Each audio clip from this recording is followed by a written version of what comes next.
हे guys, welcome back to my channel. आज मी फणसाची भाजी बनवणार आहे आणि ती बनवायला माझी आजी मला शिकवणार आहे। आज आपण छोट्याशा फणसाची भाजी बनवणार आहोत। कुठे टाकू?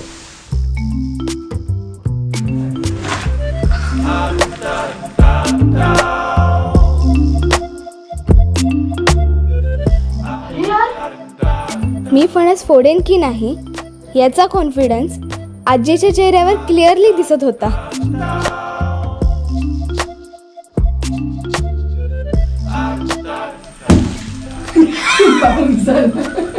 मार दोन आता।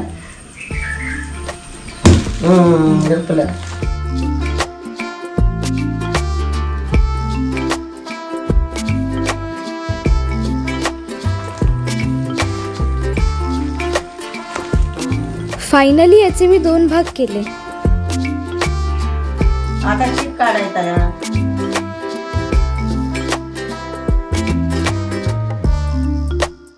असा चिक काढायचा, हात चिकटतात, तेलाने असं काढतात ना ते पेपरने। हा, हे ॲडव्हान्स आहे पद्धत।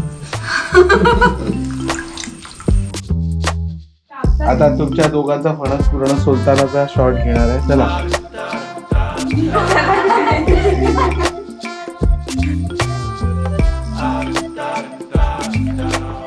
फणसाचे लाड करते।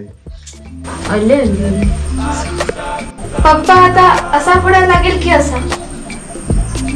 बोलो।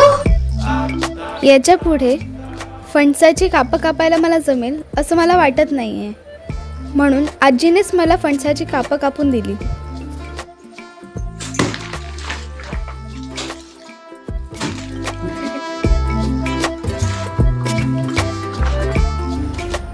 माझी आजी अजूनही किती स्ट्रॉंग आहे ना।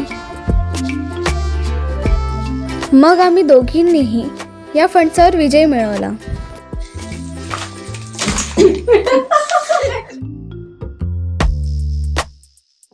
फणस फोडताना आधी तेल हाताला लावायचं, अजून थोडं।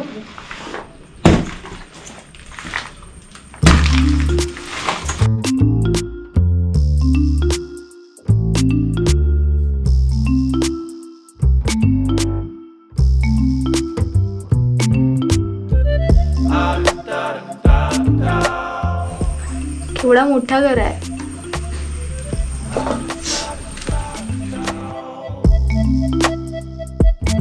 खरोखर या फणसामध्ये खूप मोठे घरे आहेत।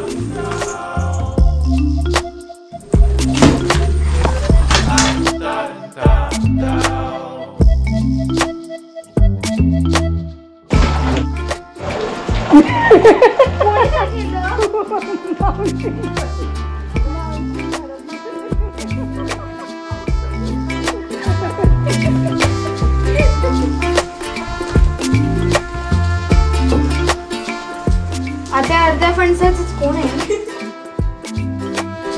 आता अर्ध्या फणसाचंच कोण आहे?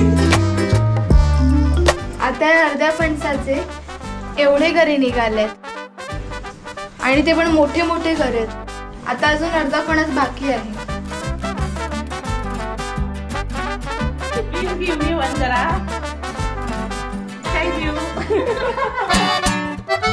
हे असं मोठं घर आहेत ना, ते असे बारीक करायचे।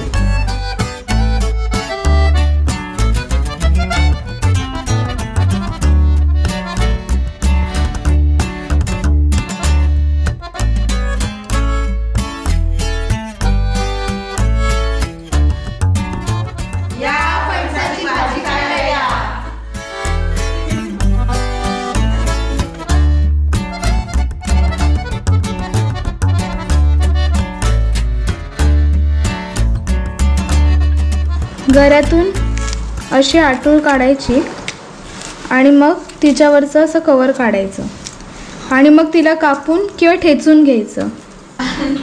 आटळा भाजीत टाकल्यावर भाजीची टेस्ट अजून वाढते।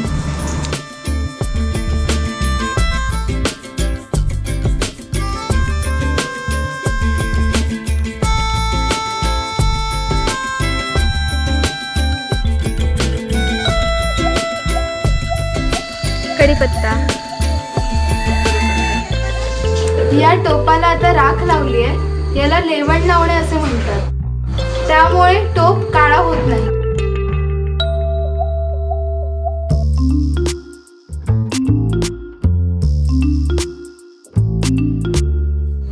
चला आता आपली भाजी बनवायला सुरुवात होत आहे.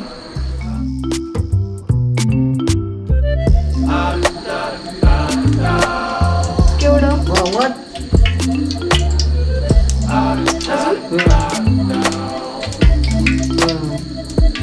बस 2-3 चमचे टाक, लागायला पाहिजे.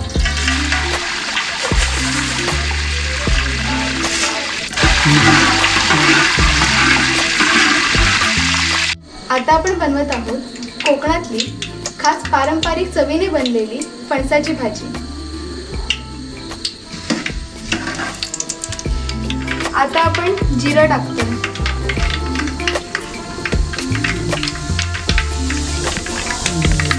अजून बस. आता मी फोडणी देते कढीपत्ता आणि लसूणची. टाकू सगळं.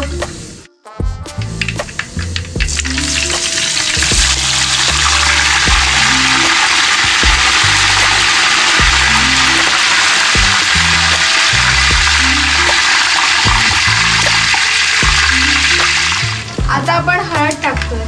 किती? 1 चमचा टाक. एवढी टाकतो ना? चालेल. लाल मसाला ना? किती टाकायचा? टाक 2 चमचे. एवढा? अजून एवढा? टाक. आता हे टाक आणि गरे टाकायचं.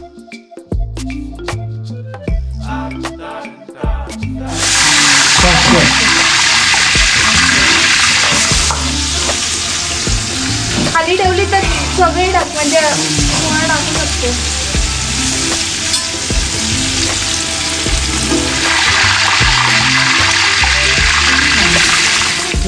थोडेसे गरे टाकून घ्यायचे, मग तिळकुट टाकायचं. सगळं टाकायचं की एवढं टाक बरं. एवढं. मी भाजी तर बनवते, पण ही भाजी कशी होईल काय माहित.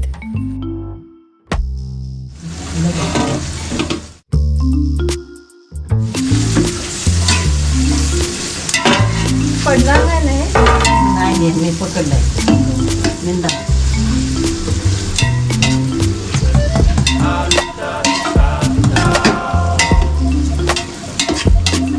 थोडेसे गरे टाकायचे आणि मग तिळकुट थोडंसं टाकायचं आणि मग परतून घ्यायचं. मग पूर्ण गरे टाकायचे, म्हणजे सगळ्या गऱ्यांना व्यवस्थित मसाला लागतो.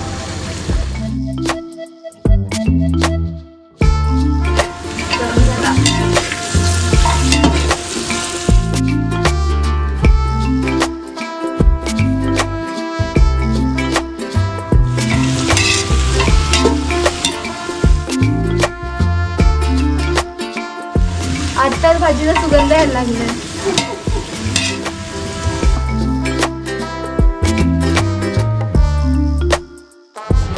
आता चवीनुसार मीठ टाकायचं. केवढं मीठ? अजून एवढं? खरोखर?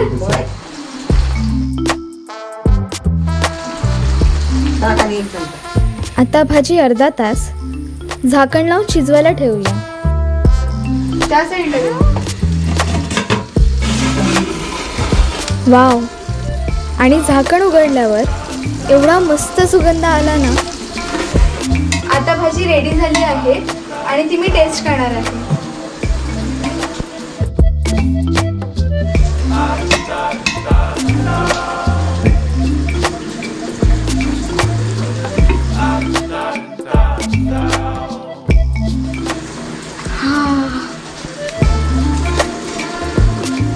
या फणसाची भाजी खायला या.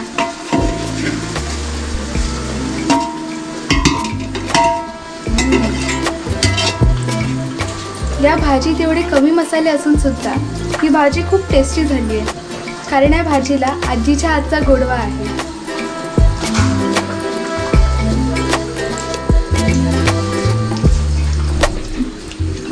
थँक्यू आजी. तू पण टेस्ट काढ ना.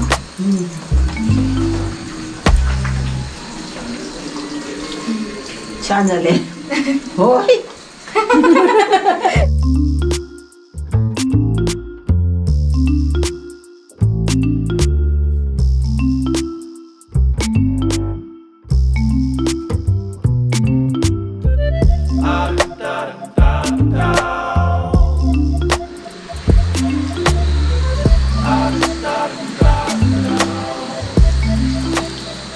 जग किती पुढे गेलं तरी चुलीवरच्या फणसाच्या भाजीचा सुगंध आपल्याला कोकणात खेचून आणतोच.